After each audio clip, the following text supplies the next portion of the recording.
नमस्कार दोस्तों, स्वागत है आपका आज की हमारी इस हिंदी की क्लास में। तो हम लोग तैयारी कर रहे हैं एचटेट 2023 टीजीटी पीजीटी हिंदी की। और जैसा कि आपका सिलेबस दिया हुआ है, टीजीटी और पीजीटी में काव्य शास्त्र में काव्य गुण और काव्य दोष पूछ रखे हैं, जबकि पीजीटी में काव्य हेतु भी पूछ रखे हैं। काव्य हेतु और काव्य दोष, काव्य लक्षण हम पढ़ चुके हैं। आज की क्लास में हम लोग पढ़ेंगे काव्य गुण, और जहाँ से एक प्रश्न जरूर आता है। मैंने कोशिश की है कि आपका पेपर में आने वाला प्रश्न ठीक हो जाए, सही हो जाए। तो क्लास को आप लोग कर दीजिए लाइक, और क्लास को शुरू करते हैं, पढ़ते हैं फिर काव्य गुण। इसके अलावा टेलीग्राम चैनल को जरूर ज्वाइन कर लेना, वहाँ पर आपको पीडीएफ मिल जाएगी ताकि आपकी अच्छी रिवीजन हो सके। तो सबसे पहले काव्य गुण की बात करें। कैसे प्रश्न पूछा जाता है। प्रश्न इस तरीके से पूछा जाता है कि किस आचार्य ने कितने गुण माने हैं, किस आधार पर माने हैं। कथन दे के पूछे जाते हैं कि इनमें से कौन सा असंगत है, कौन सा संगत है। इसके लिए आप लोग देख सकते हैं टीजीटी और पीजीटी का सैंपल के तौर पर प्रीवियस ईयर पेपर 2021 वाला हम सॉल्व कर चुके हैं। बहुत आइडिया मिलता है उससे, जरूर देख लेना एक बार, ठीक है, कि कैसे प्रश्न बनते हैं। तो काव्य गुण से भी इसी तरीके से प्रश्न पूछे जाते हैं, तो उसी तरीके से हम लोग पढ़ेंगे ताकि आप एक एक चीज़ को अच्छे से कर पाएं। तो सबसे पहले अग्नि पुराण की बात करें तो अग्नि पुराण में काव्य गुणों की जो संख्या है 18, और कहीं कहीं 19 भी मिल जाता है, 18 या 19 मिल जाता है, ये दी हुई है। तो आपने अकॉर्डिंग टू ऑप्शन जाना है, ठीक है। उसके बाद आचार्य भरत मुनि ने अपने नाट्य शास्त्र ग्रंथ में 10 काव्य गुण माने हैं। कितने माने हैं? 10। किस आचार्य ने?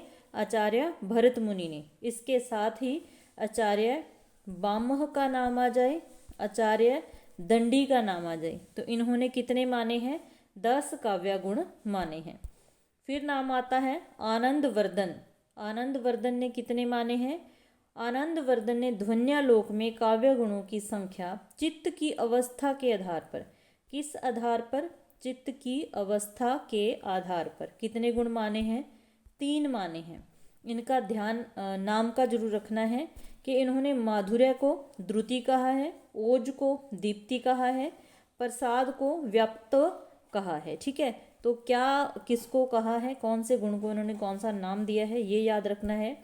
और आचार्य आनंद वर्धन ने 3 गुण माने हैं काव्य के। फिर आचार्य कुंतक का नाम आता है। उन्होंने कितने गुण माने हैं? आचार्य कुंतक ने कितने माने हैं? 6। आचार्य कुंतक ने कितने माने हैं? 6 माने हैं, ठीक है। फिर आ गई आचार्य बामन।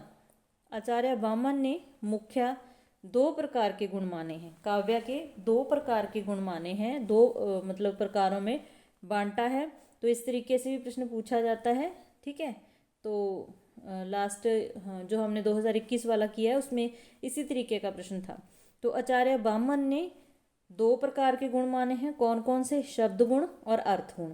इनकी संख्या पूछ ली जाए तो 10 ही शब्द गुण माने हैं और 10 ही अर्थ गुण। किसने? आचार्य बामन ने, ठीक है।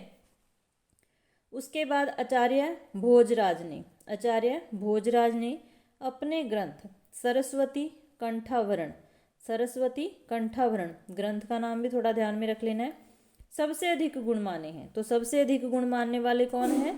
आचार्य भोजराज। कौन से ग्रंथ में? सरस्वती कंठाभरण में, ठीक है। कितने माने हैं? 48 गुण माने हैं, 24 शब्द गुण माने हैं और 24 ही अर्थ गुण माने हैं।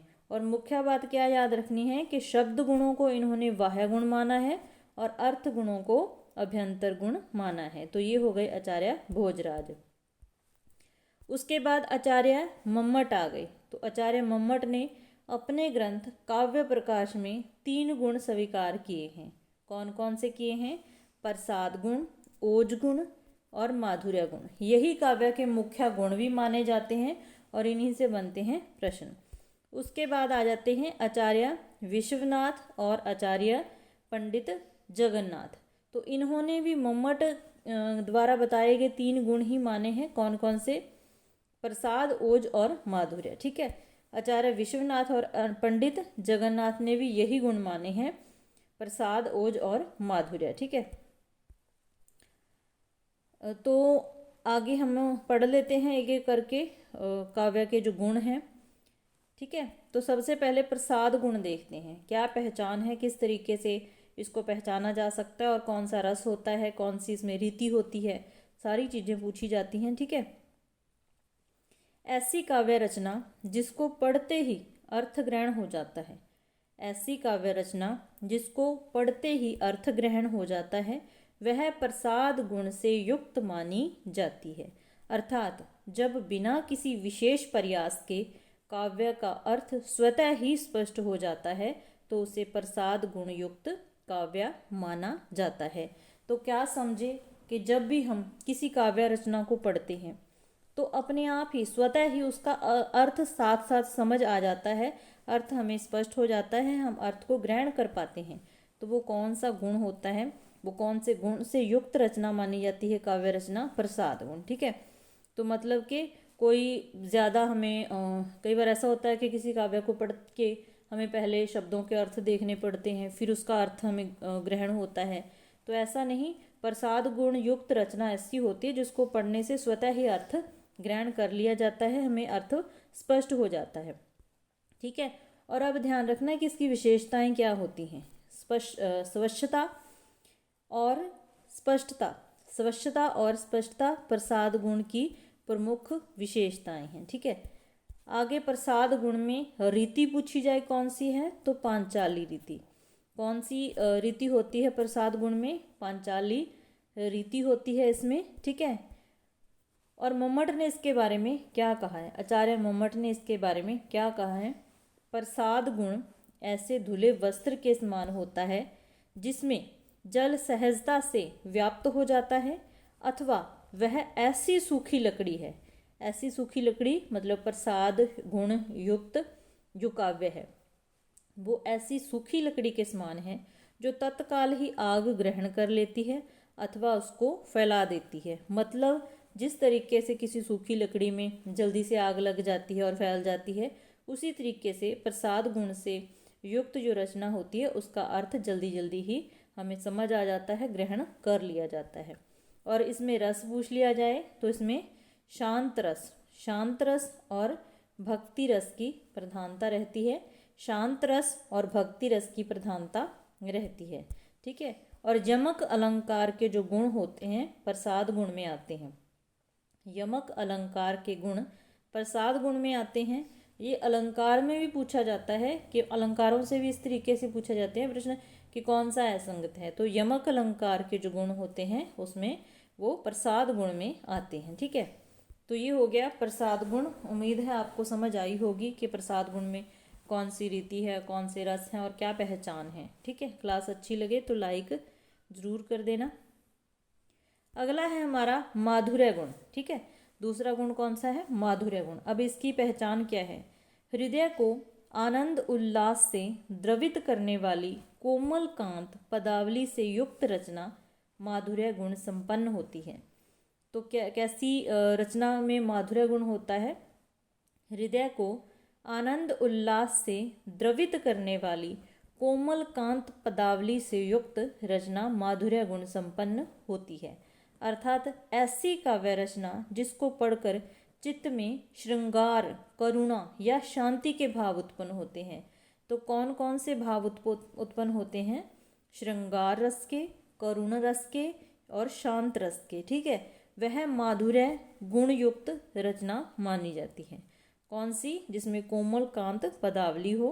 ठीक है, और वैदर्भी रीति की तरह, वैदर्भी रीति की तरह इसमें संयुक्ताक्षरों जैसे क्षय, त्रय, ज्ञ, श्रय होते हैं संयुक्ताक्षर, ट वर्गीय वर्णों एवं सामासिक पदों का पूर्ण अभाव पाया जाता है अथवा अत्यल्प प्रयोग किया जाता है। तो इसमें जो कठोर वर्ण माने जाते हैं, कठोर वर्ण कौन से माने जाते हैं? टय वर्ग के। टय वर्ग के जो वर्ण होते हैं कठोर माने जाते हैं, जहाँ संयुक्ताक्षर जैसे क्ष हो गया, त्र हो गया, ज्ञानी हो गया। ठीक है, और श्रय, श्रमिक, ये चारों क्या है? संयुक्ताक्षर है। तो ये कठोर वर्ण माने जाते हैं और माधुर्य गुण यहाँ होता है वहाँ इनका प्रयोग मतलब बिल्कुल ना के बराबर होता है, किया नहीं जाता। ठीक है, इसका बहुत ही कम प्रयोग, मतलब थोड़ा बहुत होता है, वैसे होता ही नहीं है, उसमें इन वर्णों का प्रयोग नहीं होता। ठीक है, तो रीति कौन सी होती है इसमें? वैदर्भी रीति। कौन सी रीति होती है? वैदर्भी रीति, ये याद रखनी। और रस पूछा जाए तो श्रृंगार रस, हास्य रस, करुण रस, शांत रस। रस पूछे जाएं तो श्रृंगार, हास्य, करुण और शांत रस। इन रसों से युक्त जो रचना होती है उसमें माधुर्य गुण पाया जाता है। उम्मीद है माधुर्य गुण की भी आपको समझ आ गई होगी। अगला जो हमारा तीसरा गुण है काव्य का, वो है ओज गुण। कौन सा गुण? ओज गुण।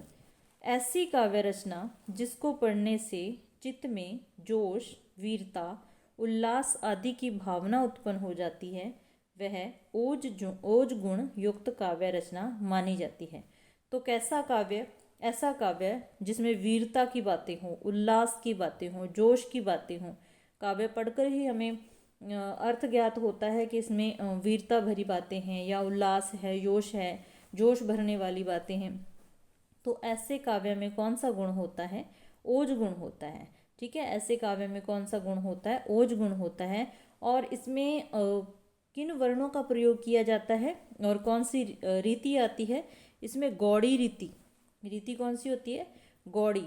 3 रीतियाँ होती हैं। ठीक है, तो उन रीतियों के अनुसार जो मतलब किस में कौन सी रीति पाई जाती है, ये भी इम्पोर्टेंट है। और कल की क्लास में हमने रीति ही पढ़नी है, क्योंकि पीजीटी हिंदी के सिलेबस में रीतियाँ भी दे रखी हैं। ठीक है, और रीतियों का संबंध भी कहीं ना कहीं गुणों से ही है।